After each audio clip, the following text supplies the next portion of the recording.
hojjette seenaa gola kooti narratti raawwanne yaadni diina kooti garaan keen jaalannee sarbamuu mirga koo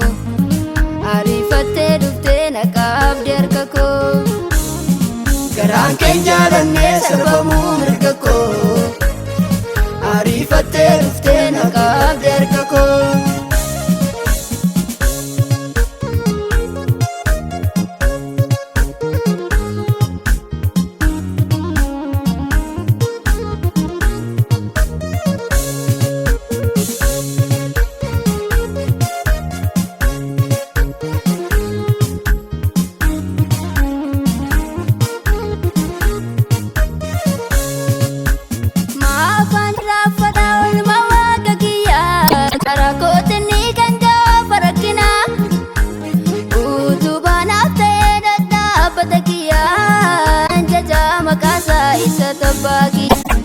naatti yaadataa waan ati naaf taate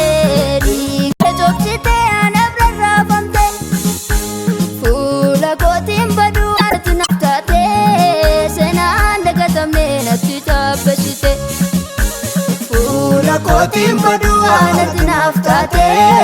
seenaan dagatamne natti taabbachite dhimmite hojjette seenaa gola kooti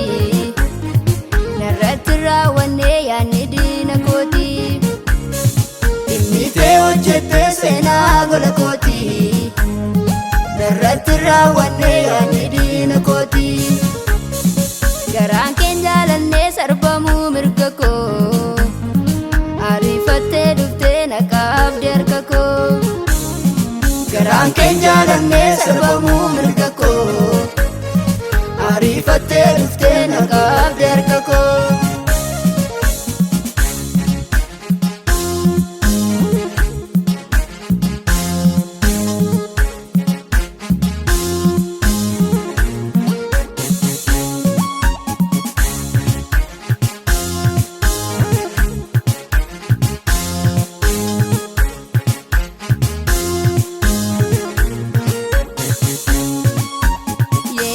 wallaala koo amarraa na tiksee ofiitti na qabeessitu na guddise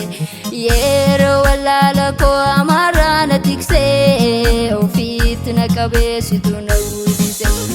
ootu siin hin taane eenyu naaf ho'aa iddoo koo dhaabatee seenyuun na gargaara duwwaa kootti tattee irruu koo naaf kuttee salphinaa wawwaannaa baay'ee na oolfatte duwwaa kootti tattee irruu koo naaf kuttee salphinaa wawwaannaa baay'ee na oolfatte dhimmite hojjette seenaa gola kooti narratti raawwanne yaadni diina kooti dhimmite hojjette seenaa gola kooti narratti raawwanne yaadni diina kooti garaan keen jaalannee sarbamuu mirga koo ariifattee dhuftee naqaabdee harka koo garaan keen jaalannee sarbamuu mirga koo ariifattee dhuftee naqaabdee harka koo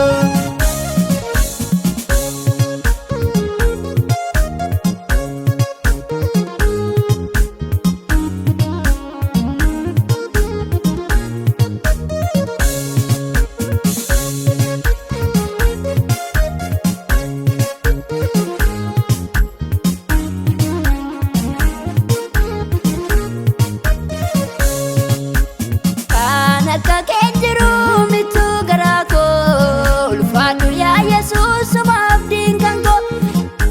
si ilaaleen deemaa eebba sirkaan dhabu situ naaf dhaabatee homaa yaaddoo qabu kan akka keen jiru mitu garaa koo ulfaadhu yaa Yesuus abdiin kan koo si ilaaleen deemaa eebba sirkaan dhabu situ naaf dhaabatee homaa yaaddoo qabu si ilaaleen deemaa eebba sirkaan dhabu situ naaf dhaabatee homaa yaaddoo